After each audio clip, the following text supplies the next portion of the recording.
Kita ke informasi selanjutnya, saudara. Ban mobil yang terparkir di permukiman hilang dicuri.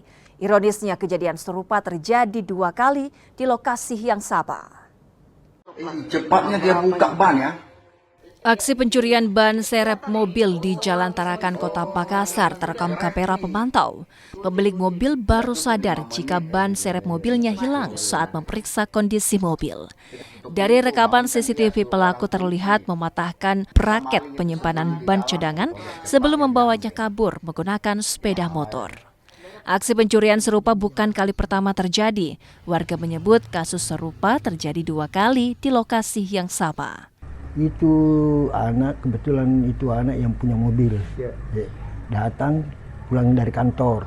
Nah, dia lihat tempat ban serepnya terbuka. Dia bilang sama saya, dicuri.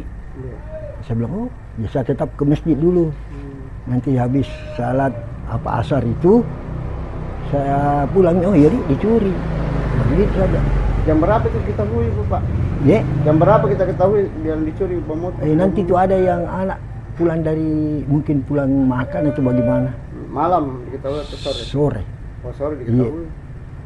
Terus ini sudah berapa kali ini dicuri, Pak? Kedua kalinya. Oh, sudah 2 kali. Yang satunya tidak tahu di mana. Ini apa harapan tadi di pihak kepolisian, Pak? Ya, mudah-mudahan tidak ada lagi kejadian di tempat ini. Warga berharap patroli makin ditingkatkan di wilayah yang rawan aksi pencurian, apalagi dilakukan berulang kali di lokasi yang sama. Rama Pratama, Kompas TV, Makassar, Sulawesi Selatan.